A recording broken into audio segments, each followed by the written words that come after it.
దేవునికి మేము కలుగును గాక. దేవుడు చూపిస్తున్న గొప్ప కృపను బట్టి వందనాలు స్తోత్రాలు చేద్దాం. రోమిలకు రాసిన పత్రిక 6వ అధ్యాయము 15వ వచనం మనం చూస్తే, అట్లైన ఎడల దేవునికి స్తోత్రం, అట్లైన ఎడల కృపకే గాని ధర్మశాస్త్రముకు లోనగు వారము కామని పాపము చేయదుమా?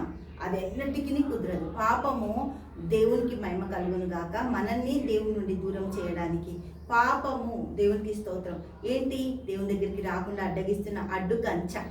అయితే 16వ వచనం మనం చూస్తే, లోబడుటకు దేనికి మిమ్మల్ని మీరు దాసులుగా అప్పగించుకుందరో అది చావు నిమిత్తముగా పాపముకే గాని నీతి నిమిత్తంగా విధేయతకే గాని దేనికి మీరు లోబడుదురో దానికే దాసులగుదురని మీరు ఎరగరా?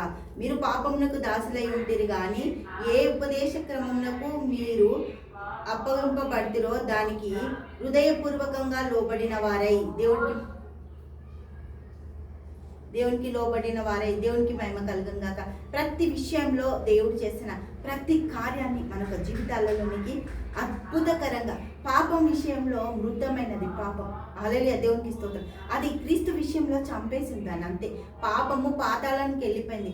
పాపాన్ని దేవుడు ద్వేషిస్తుండు కానీ పాపిని ప్రేమిస్తుండు. పాపానికి లోబడిన వాళ్ళని కూడా దేవుడు ఏమంటుండు? నీతి నిమిత్తము, పాపంలో నుంచి బయటకు వచ్చి కృప చేత నీతి నిమిత్తము విధేయత చూపి దేవునికి లోబడి దేవుని దగ్గర నువ్వు నిలబడ్డప్పుడు దేవుని కార్యాలు ఎన్నో చూడడానికి దేవుడు అవకాశాలు ఇస్తూ దేవుడికి మహిమ కలుగును గాక.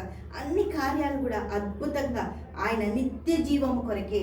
మనం చూస్తే 22వ వచనం, రోమిలకు రాసిన పత్రిక 6వ అధ్యాయము 22వ వచనం మనం చూస్తే, అయినను ఇప్పుడు పాపం నుండి విమోచింపబడి దేవునికి దాసులైనందున పరిశుద్ధత కలుగుటకే మీకు ఫలము, దాని అంతము నిత్య జీవము. ఏలే అనగా పాపము వలన వచ్చు జీతము మరణం. అయితే దేవుని కృపావరము మన దేవుడైన క్రీస్తు యేసునందు నిత్య జీవమే. దేవునికి స్తోత్రం.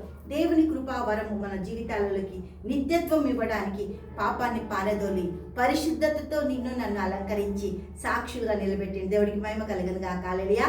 తండ్రి యేసయ్యనికి మన స్తోత్రాలు, గొప్ప అద్భుత ఆశ్చర్యకారాలు చేసిన తండ్రి, బిడ్డల్ని దీవించి ఆశించి కృప దయచే దాన్ని నీ మహిమత నింపు, అన్ని రంగాలు ఆశీర్వదించండి. యేసు నామమున ప్రార్థిస్తున్నాము తండ్రి. ఆమేన్, ఆమేన్, ఆమేన్.